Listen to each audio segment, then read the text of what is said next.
Today's episode is brought to you by my supporters over at Patreon. By donating certain amounts, you too can have your name appear at the beginning and end of certain videos. Today we have two supporters to spotlight. Daniel Both, I apologize, I have no idea how to add the O's over the A's, or how to pronounce it either, and Dim Sunset. That's kind of ironic considering a certain game series I want to cover. Now if only my health was better. American healthcare sucks. It's true.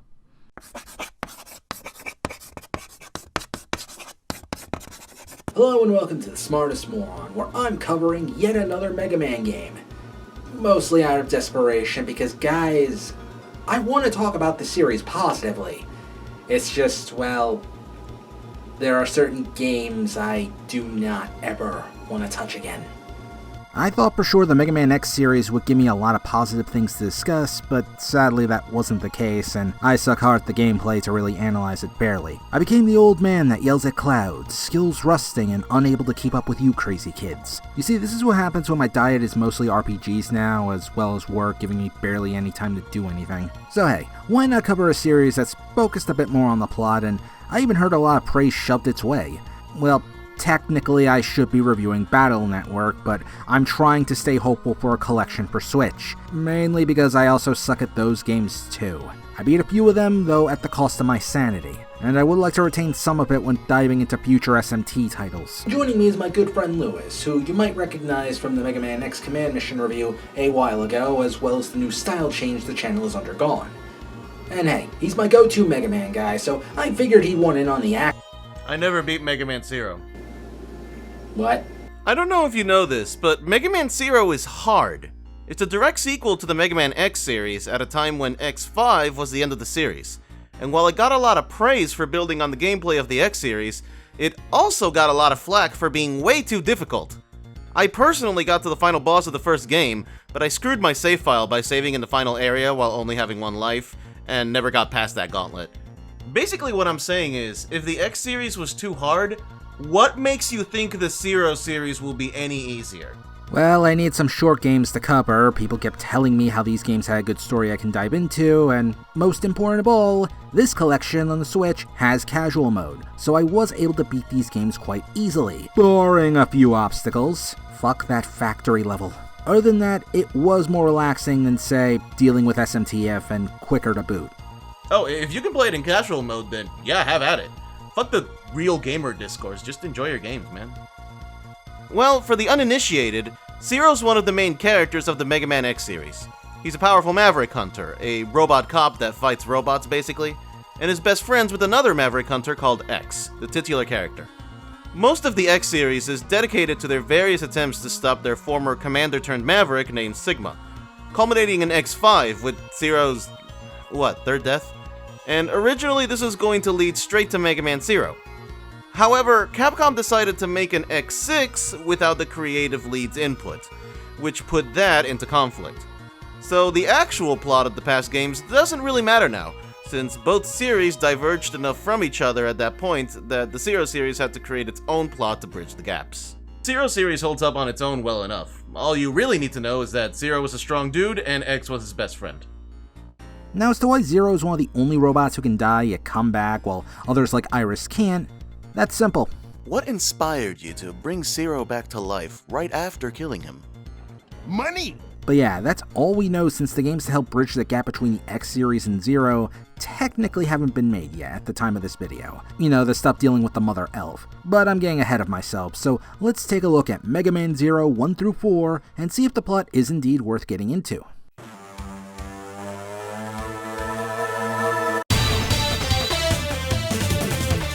The beginning of the game is actually pretty good at establishing the tone, as soldiers accompany a young girl, all as they run from dear life from some soldiers, all of whom kinda resemble X, aside from the head I mean. They are all hopelessly outgunned, their weapons not even able to slow down the army of robots, though as if to make things worse, these bigger hulking mechs are able to come in and wipe out a good portion of them. Things seem hopeless as the last soldier falls, leaving the young girl to be lost in her grief. Her electronic fairy companion, yes those exist now, has to yell to snap Seal out of it, and discuss what needs to be done, all as these still pictures of the enemy soldiers keep getting closer and closer. It's a surprisingly good technique I'm surprised more companies didn't take advantage of back then. Anyway, I'm sure people want to know why Navi is suddenly in these games. First of all, these aren't Zelda fairies. These are cyber elves, a new addition to the Mega Man series. They're basically living software without a shell, the closest the series gets to a tangible robot's soul. However, this isn't technically the first time something like this appears in the series, since Sigma kinda flirted with this concept a few times in the X series. However, from a gameplay perspective, they're basically an equipable item that you can use once for a temporary buff, whether it's providing covering fire, healing you, raising your rank, what have you. The narrative kinda treats it like they die when they serve their purpose, but really, past this one scene with Ciel in the beginning, it honestly never gets brought up again, so fuck it, eat the elf.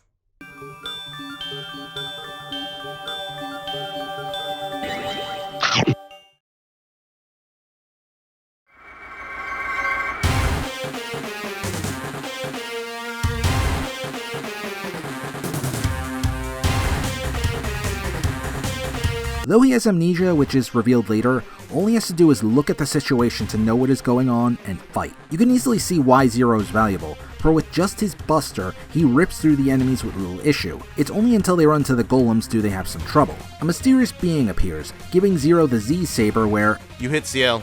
Just want to throw that out there. Look, she's fine after I finally killed the damn thing. I don't think she's gonna have any more complaints. Anyway, it's there where we discover Zero has no memories of who he is. Ciel's still grateful after his help despite, doesn't really care. Zero or not, he's still a hero in her eyes. She also explains what happened to this world, with how a city called Neo Arcadia is housing Reploids and humans, but at the cost of other older Reploids being hunted down and scrapped. And at the head of it all is none other than X himself. As a kid, this was a shocking reveal, and one that hooked me in, but that was when I was an idiot. There's clearly more going on since believing X is evil now can be a bit hard to swallow. Yeah, so, funny story. Did you know Yoshihisa Suda, the vice president of Inti Creates, absolutely wanted that to be the case? And they eventually decided against it because no one wanted to see X, the hero everyone grew up with, turn into a villain? Much as I like SMT, we really didn't need a law version of X.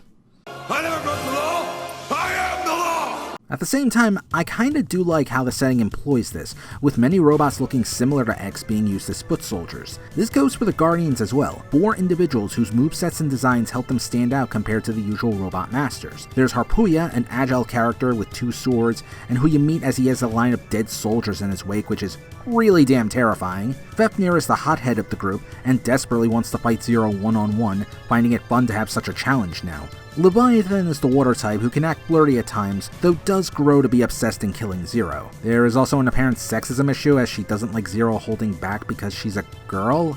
This is the only game that mentions this, so best left ignored. And finally, there's Phantom, perhaps the one most dedicated to X, mainly because he dies and tries to take Zero with him. The 4 Guardians are all based on X's DNA. Yes, robots have DNA for some reason, just roll with it. And were made to serve and protect Neo Arcadia against any and all threats. It's not really explained where they come from specifically, but there's a fun theory that they're all actually built from the remains of X's old armors.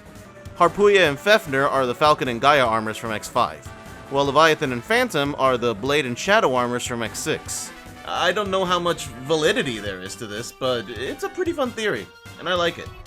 There's very little plot until all the missions are done, or failed since, well, if you fail a mission completely, you can't do that stage again. But it does still advance the story, which I am kinda thankful for because again, screw that factory revisit. And the personalities of the 4 Guardians aren't dug into deeply. We do, however, get information, like with the mysterious being returning and claiming to eliminate the fake with extreme prejudice. This is actually X, the real one, though what happened to him won't be explained until Game 2. We also learn who created Copy X in the first place, Ciel herself. I should note, Ciel isn't really all that old. While I don't know her exact age, according to the Wikia with information based off the official book, she was a product of Neo Arcadia to create a utopia for Reploids and humans. I'm usually annoyed at the whole child genius thing, but in this case, I'll let it slide since she was at least made for a grand purpose. Unfortunately, Copy X was running amok and well, things didn't exactly go well. There are other reasons as to why the world is crappy, but we'll cover those later, mainly because this game lacks any other info. In the finale, the Guardians are defeated, with Phantom as the only casualty. I also want to come back to this later since their dialogue after losing made me think of something related to Game 2. The other 3 try to ambush Zero, but Copy X stops them. Reluctantly, they fall back, leaving Zero to finally meet the imposter. And even if the boss fight isn't the best, it was enjoyable to fight X as a boss. Can you tell I haven't beaten Mega Man X5 yet? Yes. Anyway, he gives his speech on how his peace could only be obtained by him, for X and Zero never made it last, and that would mean something if Sigma didn't keep coming back. And if you're wondering where Sigma is, well, wait until the next game. That being said, this game also has my favorite line from Zero to Copy X that always made me love this encounter. Zero has a few memories coming back, but not a whole lot, but just enough to keep telling Copy X off. While the day is saved, Zero is left alone in the desert with the spirit of X explaining a bit of what happened. X had been fighting for nearly a century and he just had enough. Ignoring the travesty that is Mega Man X6, there's a limit to what someone can handle. Humans and Reploids will often be described as being hard to tell apart, so it stands to reason why they are vulnerable to other emotions outside of rage and happiness. Add on to this possible feelings of losing other comrades, and the idea of fighting can feel pointless. This is also probably helped because we never know what happens to any of the other X members. Granted, there is a reason X can't do anything with his body, but again, more in Game 2. At this point, X wants to rest a little while longer, and Zero decides to fight this new war. As the minions of Neo Arcadia come after him, he cuts them down, ending Game 1. Game 1's plot is basic. We have to set up for the world and antagonists, and some missions are able to detail just how bad the world has gone down. But I could stand for a little more detail. Adding the NPCs was a good idea as it helps give some insight into their lives, like this one little girl who stays by Seal, or this old man who will occasionally tell some stories. However, given what happens in Game 2, it probably could have expanded on a few elements. On to the next game.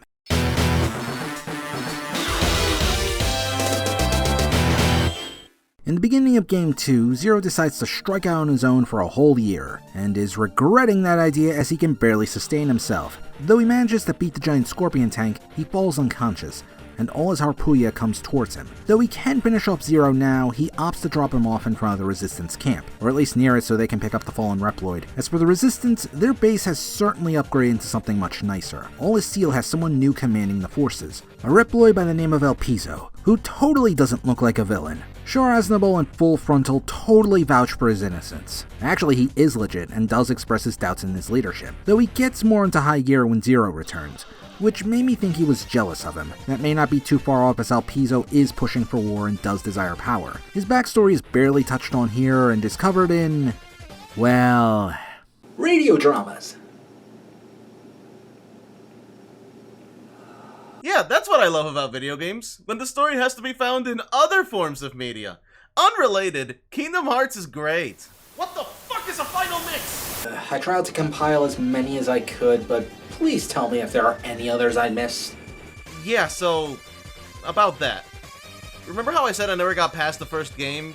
Because it came out in 2002, the game was super hard, and I was like 15? Basically what I'm getting at here is that I don't know what comes next. So unless you need some context from the X series, you're pretty much on your own now. To the Drama CD's credit, while there is quite a bit of info, none of it lasts for more than a few minutes. Not everything is super important. Some of the stuff is mostly for Game 3, but the one for Game 2 centers around El Piso, or rather who he used to be, TK31, a servant of Neo Arcadia. In order to maintain balance, there was a need for worker Reploids with no name, and more high-class Reploids like Harpooya. During a trip to gather information, El Piso let his curiosity get the better of him, and discovered information he shouldn't have. Stuff involving how this world came to be, Omega, Dr. Whale, and the most relevant to this game, the Mother Elf, which is described as the Sigma antibody. Which means yes, Sigma was vanquished thanks to this thing, and will not be showing up in any of these games. Harpooya finds out, shutting off the alarm and warning El Piso to just forget everything. However, Harpooya's generosity ends there, as he tries to arrest El Piso and a Reploid he was talking to, all about certain other Reploids being retired. Turns out the chum he was associating with was part of the rebellion, heard what he experienced and wanted to extract him, even causing a distraction to do so. And then El Piso starts to laugh, something he often did for some reason, and claimed his new name was El Piso, and that he would be the new hope for all Reploids. The backstory is decent, but even this needs some more meat to it. What probably should have happened was Zero meeting El Piso in Game 1, maybe El Piso gradually becoming a better commander as time went on, and the changes he goes through having much more of an effect. Seal goes over what she has been working on, a way to get a new energy source in the hopes of ending the war. Some Reploids are being retired specifically for this reason, so the hope is that if there's no energy crisis, there's no more reason to fight. El Piso does give Seal some time, but he isn't really all that interested in the plan, still hurt over what Neo Arcadia tried to do to him. Experiencing the freedoms within the Resistance likely made him appreciate things much more, as there is more respect for one another. In the Resistance, he isn't just some number made for humans to profit off of, and then to be disposed of with the slightest bit of fear. And admittedly, I can see why he isn't for Seal's plan. No one in Neo Arcadia is showing any semblance of sense.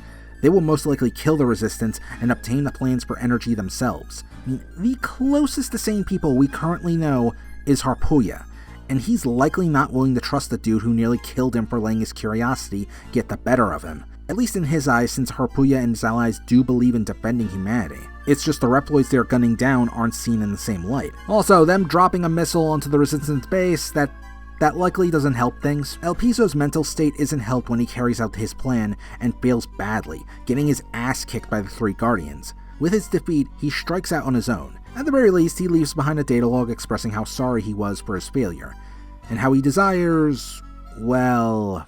I need more power. Yeah, he's kinda going wacko jacko, wanting to destroy the humans as well. But how is he gonna accomplish this? By unlocking the seal for the Dark Elf. To save some time and an explanation, the Dark Elf is actually the Mother Elf, who got corrupted. Now, Sigma wasn't involved in corrupting this thing. Rather, it was Dr. Whale, a character who's only brought up during the end of this game. Due to info from Game 3 I want to cover in that section since he shows up there, I'll just say that the Dark Elf was sealed using the body of X, hence the need for Copy X to be made as Zero put himself to sleep. There are two elves he has as well, and they're both corrupted, capable of bringing out the worst in other Reploids. And all they want to do is be with their mother. They even managed to put down X's cyber form, having him at their mercy. El Piso seems to have some semblance of control until things go bad for him, as they do, letting the corruption of the Dark Elf get to him. After Zero makes his way through the first two Guardians and saving Harpuya from the Dark Elf babies, he's too late to stop El Piso from destroying X's body. All as Zero watches. With the power of the Dark Elf, El Piso's body transforms and becomes even stronger, all as he repeats to Zero what Iris told him back in X4, or at least close enough anyway. This is one of the reasons I wish Zero had better dialogue, as he could make some callbacks to the older games. Still, El Piso loses and finally regains his senses on his deathbed, thanking Zero for defeating him and regretting how weak-minded he truly was, and regretting how much he hurt Seal. This moment is decent, but again, I would have preferred more build-up for El Piso's character as explained earlier. Granted, El Piso is technically still alive as a cyber elf, thanks to the Mother Elf briefly regaining control, though he's never seen again unless you do certain things, none of which is possible in this collection. I gave El Piso a rough time, but it's mostly the radio drama nonsense. And yes, I know other series do this kind of thing as well. It's not exactly a good sign when you can include a 5-minute cutscene into the game, is what I'm trying to get at. A console game has more excuse since you gotta pay for voice actors and all that stuff. A 2D game, not so much. Now, let's say if it was a radio drama on certain soldiers who have no supreme bearing on the plot, maybe to tell more interesting stories, I'd let that little hate boner go. Still, El Piso is a character that does interest me, and as far as sympathetic bad guys go, they could have done way worse. Farewell, you stylish mother effer. May you rest in peace. In obscurity. X helps to give more exposition I already gave regarding Dr. Whale and his corruption, and the game finally ends there. Now when it comes to the three Guardians, I think I understand why Harpuya spared Zero and saved his life. Apart from Zero doing the same, presumably, or even a sense of honor, I believe the Guardians can't live without their rival, or at least want the pleasure of finishing off Zero, as all of them, even Harpuya, expresses a desire to fight Zero and believe this is how it should be. Fighting Zero has to be more satisfying than taking down Reploids who can barely put up a fight, or maybe it eases their own guild, if they have any, in crushing such an army. I'm willing to bet more on the former, given their love to fight, especially with how even Harpuya talks about how this pain is the only thing to make him feel alive. I also gotta love how losing Copy X hasn't even made them want to kill Zero ASAP, demonstrating Phantom really was the most devoted among them. The Harpuya demonstrates how noble he is with not just saving Zero, but even wanting to die at his hand so Zero can save X, though Zero prioritizes him instead. Overall, I think this story is much better and helps expand on certain elements. The Guardians continue to be the most interesting characters for me, but I do like how Seal was handled too, as she was willing to find alternate solutions. Granted, it was something that had to be explained in this game, and also just throwing it out there, maybe if the elves didn't keep eating the energy, there wouldn't be that much of a crisis. Joking aside, she also helps to minimize the damage of the missile by going into enemy territory, so it's good to keep seeing her not only as some damsel in distress. In fact, I think that's only limited to Game 1, and I already gave my thoughts on El Piso. It's a very much improved plot, and the ending even hints at more interesting stuff with the Dark Elf and the mysterious Dr. Whale. And now, on to Game 3.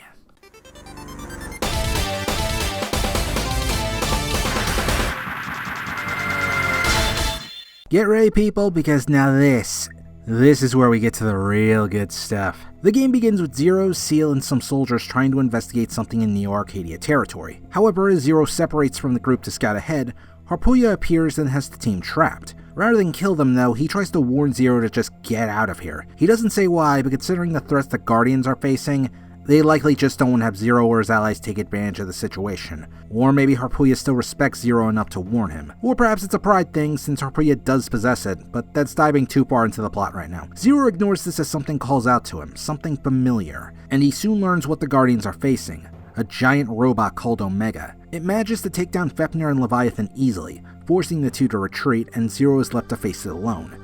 Though to no avail. Harpooya shows up back to assist him, though the fighting stops once the real main villain steps in.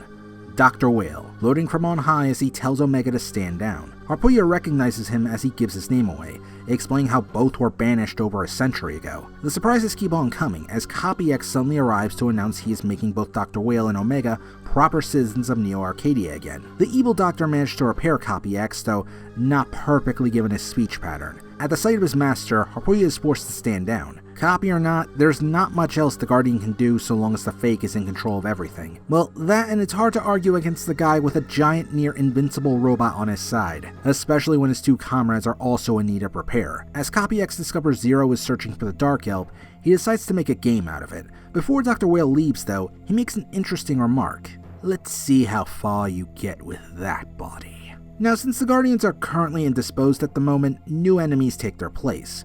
These are the 8 gentle judges, now referred to as the Whale numbers as they are being manipulated by him. Not much to say about them honestly beyond Whale showing how dangerous he is and how much control he has of the situation. Further proof is how he's using Copy X to regain control over Harpooya as he expresses severe doubts over Copy X's decision, even flaunting it so openly in front of his face. Let's see, an old man who seeks to destroy everything, all while smirking as he continues to get away with his crimes.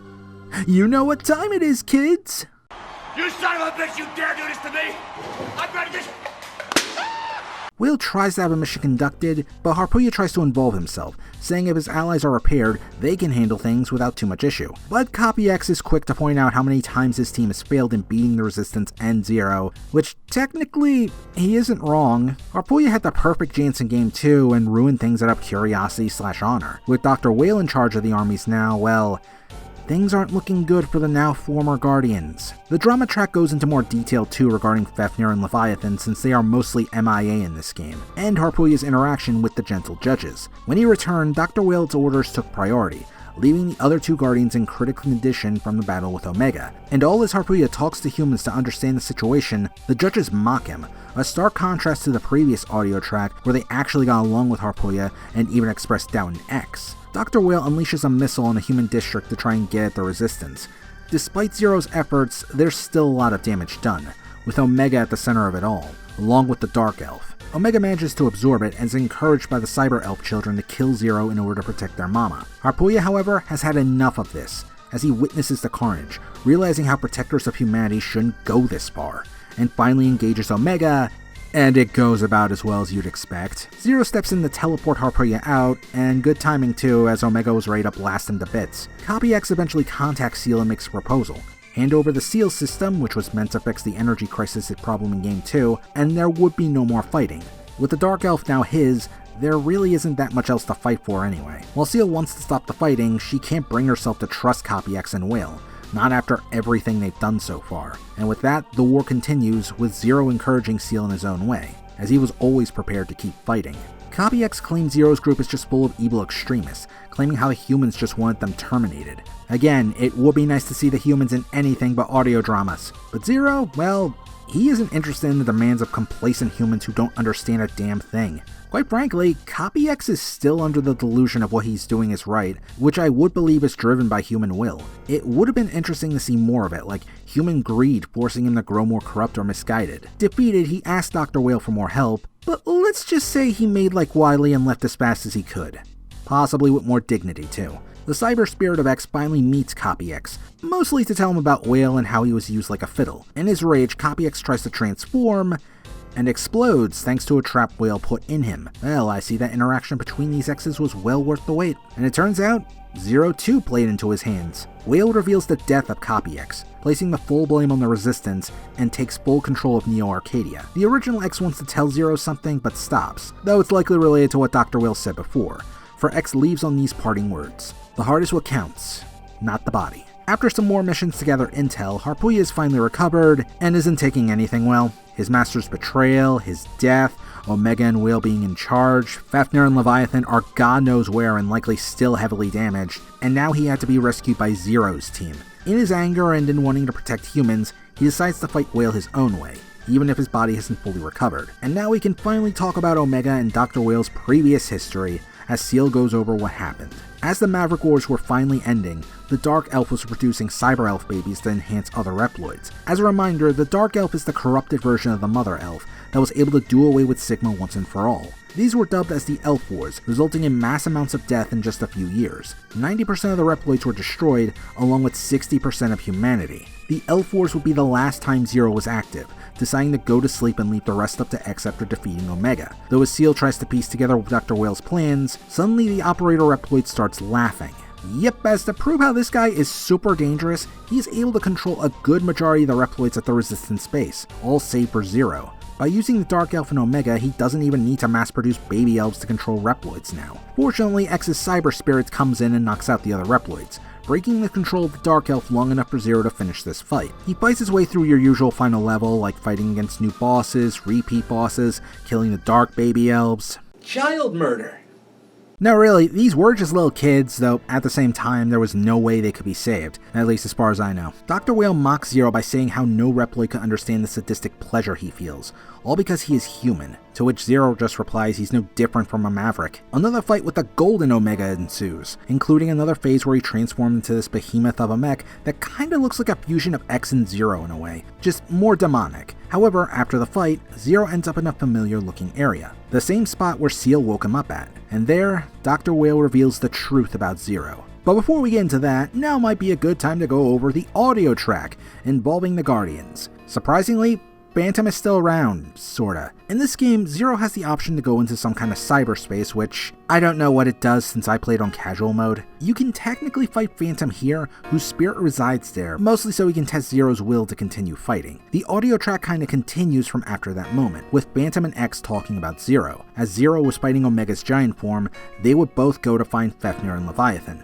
who are still hurt from their fight with the Titan, to the point where their spirits are reaching X and Phantom now. They try to convince the former Guardians to return and help Zero out. Despite their intense thirst to kill the Maverick Hunter, they both recognize Whale as an even greater threat and gladly obey X to help save the world. As Harpuya is being damaged in a fight, Fafnir and Leviathan return to their friend's side, the three of them sharing some friendly banter before fighting Whale's forces, and as they tear through the enemy army, Harpuya declares how they will follow X's wish to fight for humanity to their dying breaths. Back to Whale, he calls Zero's power impressive, for a fake.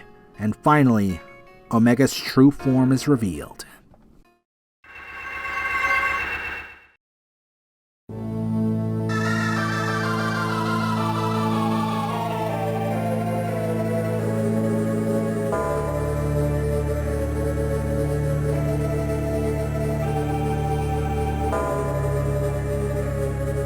So funny thing, I once thought this was the original Zero, the monster Wily originally created. But no, Omega is different, though doesn't show much personality beyond his love of destruction. Though it was done on purpose since Whale and Omega are meant to be callbacks to Wily and the Maverick Zero. And it does make sense with how Seal found Zero is sealed up, and he can't really do the same things he can do in the X series, as opposed to Omega who can easily do those techniques. I love how this was hinted at not just in Game 3, but even as far back as Game 1.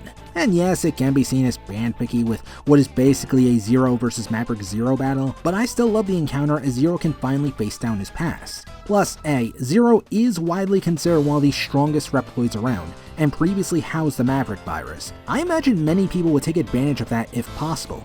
Hell, that's the plot of X2, trying to rebuild and make Zero evil, or with X5 without Sigma try to awaken Zero's darker nature. Things are only enhanced with the theme of the song, Cannonball. Also, listen to the remastered version, it's friggin' phenomenal. Zero finally has Omega cornered after a very tough fight, though the Dark Elf manages to regenerate the fallen evil Maverick. Zero can't get through the field, too hurt from the fight, and Whale reminds him of the trump card of controlling all Reploids. Finally, this is where the Guardians show up, dealing damage to Omega one after the other. Harpoya even declaring Whale's plan was a bluff. Making matters worse for Whale is the Dark Elf's curse fading, likely being drained from helping Omega all this time. X arrives on the scene too, giving an explanation as to what I just went over, and how Zero's heart matters most, not the body. Ignoring the Doctor's pleas to stay his hand, Zero delivers the final blow to Omega, ending the fight once and for all. What happens next is weird. Zero is knocked out, likely drained from the fight. All his X came to him one last time to say goodbye for good. Thus, the true death of Mega Man X comes to be,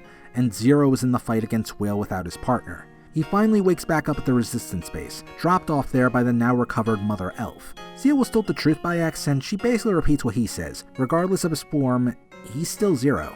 He thanks her, as the closing shot shows him, her, and the Resistance ready to continue the fight. Honestly, if the series ended here, it would have been a damn good high note to go out on. The game's plot manages to take what came before and give both previous games purpose, following up on old and new ideas. Sure, not every Robot Master was interesting, but the fact that Whale was able to create so many evil ideas and become far more threatening than Wily ever could, that was a real damn treat to watch. And Zero's character even feels like he has some kind of closure by fighting the monster he originally was. Still, weird how the Guardians didn't show up here. But hey, I'm sure they're being saved for Game 4 where... Hey Final, before we get any further, let's play a game. Gonna regret asking this, but what kind of game? I call it, how mad are you gonna get when you find out the Guardians are already dead? What? I'm still working on the title. See, according to the fan wiki, because again, I didn't play past the first game, the Guardians died when you slashed Omega and caused them to blow up. I think this particular bit of massively important info comes from the art book of all things, but don't quote me on that. But it wasn't made clear within the game itself. So I hear. But every boss we fought, they explode the same way. They explode the same frickin' way. That's correct. No, really, this makes no sense. The Guardians were so popular then ZX Advent, I'll talk about that later, they would kinda return as equipment to use their skills and could even talk. Taking them out of the story was a bad decision, especially given what Game 4 goes into. Well, here is a post-editing update. Turns out there was another art book that says the Guardians are indeed doing their own thing instead of being dead. But even if that was the case, there's still story problems with their absence, especially given the threat of Whale. I'd be fine with them not doing much on screen if they were at least mentioned or showed up for a little bit. If you want to minimize their presence, fine, but them just suddenly disappearing despite being major players for 3 games, it just feels off. Before we get into Game 4 though, I wanted to talk about the redemption of the Guardians. Given the horrible stuff they have done, I would have preferred a few things. If they do indeed die, actually seeing them die and maybe getting some acknowledgement from X would have been neat. Or as another frigate suggested, keep them in X4, and not just dealing with a story and fallout with humanity, especially since they were trying to protect humans all this time, but maybe even have their weapons disposed of and replaced with farming tools or other things to help the reconstruction efforts, actually earning their redemption beyond a vague, pointless death. Because as it stands, this is by far the most disappointing death I have ever seen. Still, I am thankful the rest of the game's story manages to hold up. But let's finally close this thing out with Mega Man 04.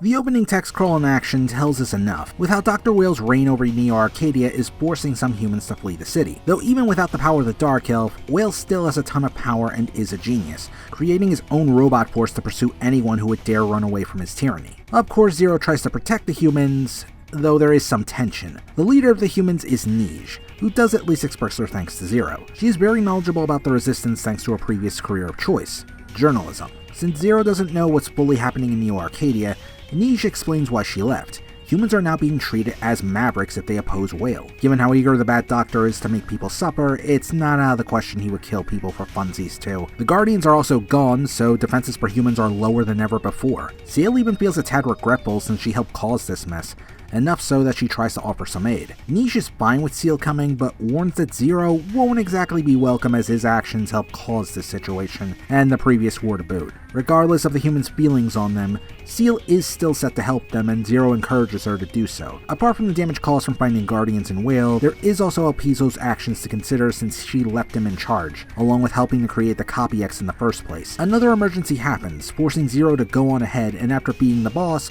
we meet Whale's new attack force, the Einherjars. Before a brawl erupts where they could easily destroy Zero with their combined might, they are told to step down from their leader, Kraft. As he gives orders, he talks about their plan, Ragnarok, which is a plan to reduce Area Zero to, well, zero. Why do such a thing to what's basically a minor group of people? I'm fucking evil! There's nothing too outstanding about these new robot masters either, though Zero at least has a tad more dialogue with a few. I actually found it funny how even his patience was tested as this Minotaur one was talking too slow. There is at least one who served Phantom of the Guardians and is initially out for revenge and then tries to test Zero later. However, he's as forgettable as the rest. The only one who deserves attention is Crab, who's only going along with Whale due to how powerful he is, so just dugging your head down is the safest option. It's revealed later, but for now, you kinda get that sense from him as he believes Zero alone can't make a difference, likely knowing about a certain event later too. As Seal and Zero try to warn the humans, they don't get a warm reception, constantly blamed for the damage done so far. Oh yeah, there's one little thing I forgot to mention about Area Zero. It was the crash site of the colony Eurasia. Some of it was destroyed, but fragments still hit the planet pretty hard. Only now, after a century, is life beginning to flourish there. It's one of the few things brought up as evidence of Zero's fighting making things worse. Since no fighting there left things hospitable, life finally able to grow and not be wiped out. Zero eventually stops Seal from helping the humans much more, saying they already delivered the info, up to them to actually use it. The Maverick Hunter is ultimately the one responsible for helping Seal to keep on fighting, regardless of what happens, saying all they can do is hope for the best while they try to defeat Whale.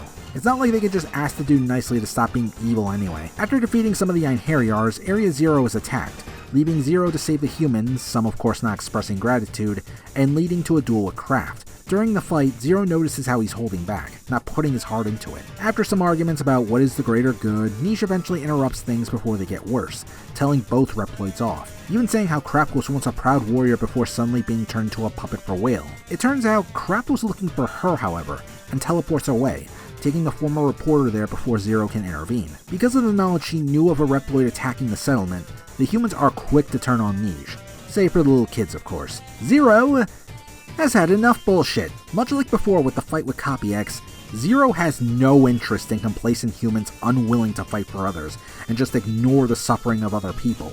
They eventually change their tune though and try to help after being compared to the Neo-Arcadians still there. Zero manages to save Niche, and more of her backstory with Kraft is revealed, with how the two formed a relationship over time. Despite his destructive goals, Kraft does believe he's doing the right thing as no one can stop Whale, and wants to protect Niche before she gets hurt or killed. Apart from Whale's real plan, we can probably chalk up the Guardians being gone helping to diminish his hopes, as they were the three strongest fighters in Neo-Arcadia who could be helping right now. The energy crisis ain't helping either, and I'm assuming not everyone knows about Seal's plan since she didn't share the info. And I wouldn't put it past Whale to be withholding such information to not give others that hope. Eventually, Whale himself intervenes, though Niche does use a flashbang grenade to escape. God, you fool! And Kraft is left to mull over her final words. If you talk to Niche later, she does lament at committing one of the worst things a journalist can do. Take info from only one side, in this case, mostly taken from the government of Neo-Arcadia even before Whale took over. She started to understand Zero's actions more and supports them, given how he clearly isn't doing this for funsies. It's a nice touch and I wish it was added to the main story, as it's easily missable. Even some of the humans have a better opinion of Zero, though they aren't the only ones with a change of heart. After some more of the Einherjars go to Valhalla, aka die, Dr. Whale reveals how everything he did on the planet, that was all just a distraction, for the real Ragnarok was up in the sky, with a giant laser cannon aimed at Area Zero. All hope seems lost until Kraftwerk saw this, and after considering the words of Niche, takes control of the cannon himself. It seems like the day is saved, until he aims at Neo-Arcadia. You know, likely the only place housing the rest of humanity and Reploids, all in an attempt to destroy Dr. Whale, which he seemingly does at first, though wants to destroy all of Neo-Arcadia just to make sure. Gotta love how he switches from one extreme to the next. Clearly, Kraft is a devout follower of the Zack Snyder films, or the true chaos route of Shin Megami Tensei, whatever you guys want to choose. As Seal orders the Resistance to get them the hell out of there,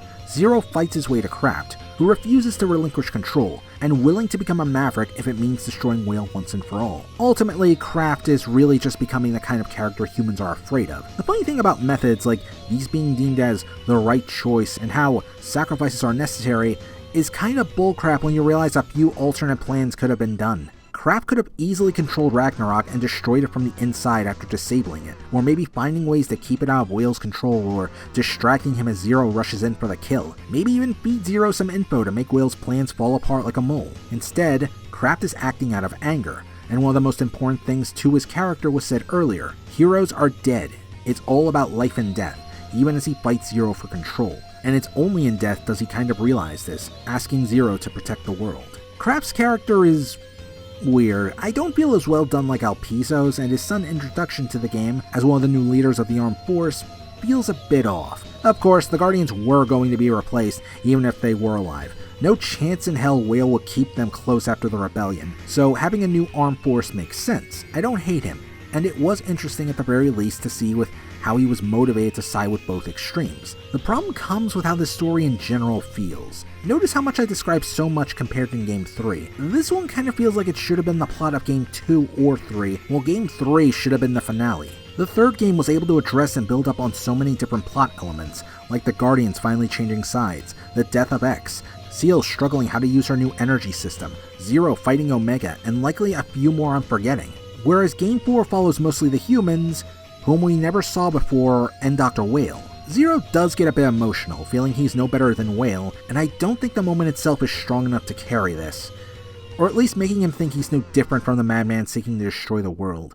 It just kind of feels off for his character, but then again, you could argue that with some of his memories getting restored, possibly all of them at this point, he too is getting tired from all the fighting. I mean, it's not the first time he got emotional. What? What am I fighting for? Fortunately, this is where the game starts to get it right, for Dr. Whale is a dangerous force and made his presence feel powerful in only 2 games. The laser turns out to still be active, and it fires again just as everyone in Neo Arcadia is evacuated. The laser itself didn't seem to hit the settlement and is now attempting to crash into Area Zero. Making his way through the revived Einherjars once more, he moves to face the final boss. Shock of shocks, Dr. Whale's alive and holy crap, that face! Yeah, Dr. Whale kinda sorta... well, he did live through the explosion. He claims to have immortality, and explains how during the war his body was modified and switched into this. We can assume this was done since before his turn to evil, he was one of the scientists helping to create the Mother Elf. Having an egghead like that on hand in the future would be extremely helpful, until he went full crazy. In the end, the expulsion was more than humiliation. He was cursed, unable to die properly, and likely drove into deeper insanity. Though now I'm just wondering why anyone thought it would be a good idea to let a guy like this just wander around and not disassemble him ASAP. Other than those really minor quibbles here and there, I think Dr. Whale serves as a great finale. Nearly every main antagonist up to this point served a purpose to Zero. Copy X was in a way trying to surpass the original X, and Zero ended up taking the mantle as the true hero, replacing X. Alpizo showed someone formerly good turn insane, corrupted by their desire for power and forced to stand against Zero, giving similar vibes to the Colonel and Iris, especially with a certain line of dialogue. Omega, well, I don't think I need to elaborate on that given how much I went over him. And Dr. Whale is ultimately a stand-in for Dr. Wily, one much more intimidating and evil. Now, I can't say I've beaten every Mega Man game, but Dr. Wily, from what I've seen, can't be taken that seriously. This is the same guy who made elaborately dumb plans to fool Mega Man and even take on another identity when everyone knew it was him. Even in the manga, no one was dumb enough to fall for it, and he got arrested the moment he won the race. Now granted, Wily and Whale serve different goals to the overall tone of their games. Wily is at least ambitious and can be hilarious, and sometimes hard to take down too. And for a more serious version, when shit goes south, I still recommend the Gigamix manga. Granted, he's also very funny in that too. Whale though, you're gonna have a hard time laughing due to his dark and twisted nature. Well, unless you are Cletus Cassidy or something. My only complaint about Dr. Whale is how I would have loved to see him in the Elf Wars causing such devastation. But with how powerful Omega is, able to manipulate the Dark Elf to control nearly every Reploid, and able to distract Zero and enact his grand plan, well, it serves as more than enough proof as to how capable he is. And in the final fight, he's no slouch either. With the base crashing into the atmosphere, Dr. Whale claws his way back up for another fight. Zero's warned beforehand that if he doesn't escape now, he won't be able to be teleported away. After seeing the mass destruction Wheel has caused already, and likely motivated after seeing these wars harm so many other humans, Zero elects to stay and fight the bad doctor. Given how Omega caused a giant explosion, it's assumed Whale has a core in him powerful enough to destroy Ragnarok. And even if he doesn't, consider Whale's regenerative abilities. Breaking him down as they enter the atmosphere and destroy Ragnarok would more than likely finish him off once and for all, leaving absolutely no time to recover with continuous damage. Plus, Dr. Whale does make the possibility of Ragnarok blowing up more possible as he fuses with it to become a monstrosity. With only 2 minutes on the clock, Zero has to make sure Whale never comes back from these blows, stating how he always fights for what he believes in, and telling Seal to believe in him. He eventually succeeds, defeating Dr. Whale and ensuring he can't escape the pull of Earth's gravity, to burn up along with the base. Seal is silent as the operator explains how Ragnarok is breaking apart, burning in the atmosphere, all as she stares at Static, praying to hear something from Zero, wishing for him to respond. Unfortunately, she wouldn't get such news. Zero doesn't have X or the Mother Elf to bail him out this time, nor the teleporter. Though he defeated Whale, it cost him his life, something Seal struggles to accept. She eventually rushes out and meets the humans and Reploids in the settlement, watching as bits and pieces of Ragnarok dance across the sky like shooting stars. Everyone else mourns his loss after Seal says nothing about reaching him. Unfortunately, Seal's in a brief bit of denial, running off to a field and breaking down and crying as the credits roll. God damn it. I nearly cried on multiple occasions as I had to rewatch this, and thinking of everything Seal has endured so far, how she lost so many allies to this war. She only broke just before reawakening Zero, believing all hope was lost until Passy snaps her out of it. Since then, while her will has faltered, she never gave up fighting and put herself on the line on occasion too. To have everything finally over and lose the one person she cared for the most, yeah, this moment is powerful, as is her finally drying her tears, vowing to the fallen Zero to make this world a better place and not waste this chance. The final shot we get is Zero's helmet buried in the ground, along with some of the machinery. Truly, this was the end of Zero. Objection! Wait, what the fuck? While you are correct that this is the end of the Zero series, that does not mean that it's the end of Zero. Please take a look at this evidence. While any normal person would assume that Zero had no hope of surviving this, I'd like to remind the court that Zero isn't a normal person. He's a robot. And here we have photographic evidence that his helmet could survive atmospheric re-entry. Therefore, it's entirely possible that Zero could survive the crash. Objection!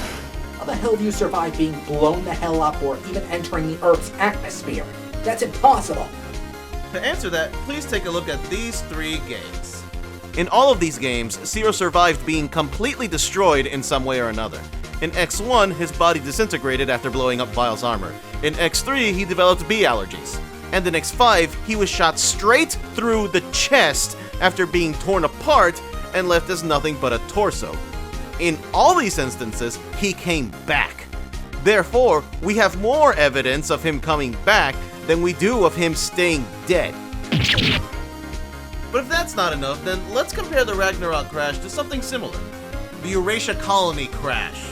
In Mega Man X5, Sigma took control of an entire space colony, spread his virus, and dropped the colony on Earth. The damage it could have caused to the Earth was described as cataclysmic, so we can assume Eurasia is potentially larger than the Ragnarok, if its potential for harm is that high. While the hunters used the Enigma laser to try and mitigate the damage, they ultimately had to resort to crashing a space shuttle into the colony to destroy what was left, with Zero as the pilot.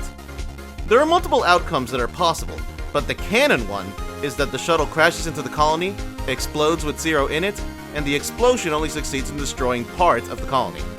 The remains still crash on Earth, causing massive damage and spreading the virus, but ultimately it's not as cataclysmic as it could have been. However, the important thing to note is that Zero survives this! Lewis, I think you broke my spine with that one. Between his past history and the lack of body, I say that there's no conclusive evidence that Zero is truly dead. Besides, why kill off Zero when Capcom can keep making money off of him? Anyway, yeah, this wouldn't be the end. Certainly would have been another good high note for the character, if not the entire series, unless you kind of think about it too hard. But nope, Zero kinda sorta survived. And so did X. And so did the Guardians. Let me explain. The series briefly continued with the ZX series, where the Guardians and X would come back as talking power-ups. But I'm not going into detail with that series.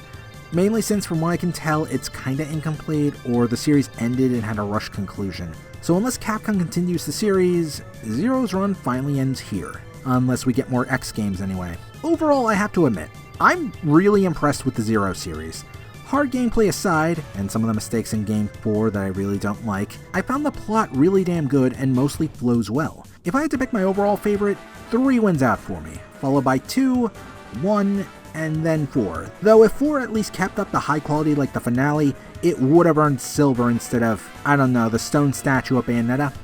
I should note that 4 is at the bottom not just for the beginning plot. Honestly, if I was taking that into account, it would beat 0-1. No, it's the gameplay where I have an issue with, where Zero's moveset is kinda back to how they were in the X games, but I'm not sure why this change was done.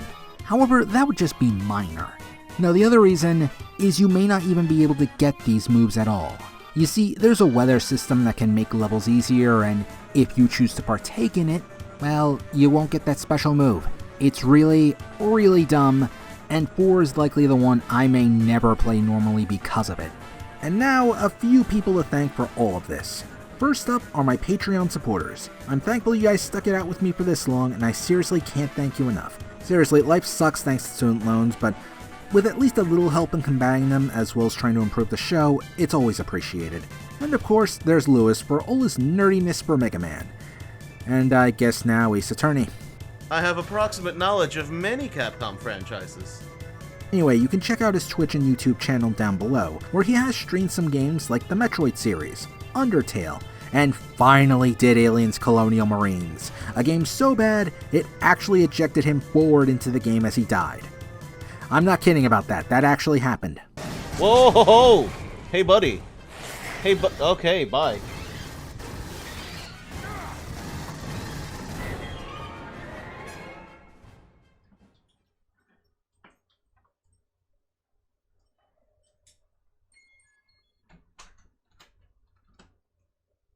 I cannot revive the sentry. Slippery little bastards, aren't they? Winner, I saw an old sentry turret. Wait, did it just reset? Did it give me the checkpoint after I died?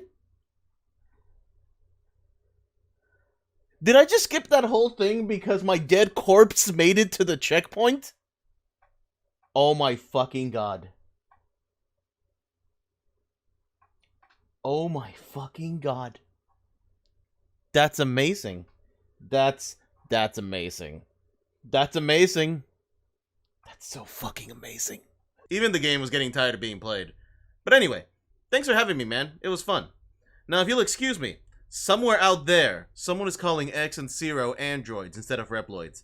And it's my job to find them and get mad about it. So, I'll see you guys later. In the meantime, I guess I'll just wait to cover Battle Network one day. Not right now though, even if Capcom announced it, since I'm back to being broke. Now as for what's going to happen next, well, fortunately I'm starting the edits on the Valkyrie Profile Covenant of the Plume review, where we can finally end this series. I'm the Smartest Moron, thank you for watching.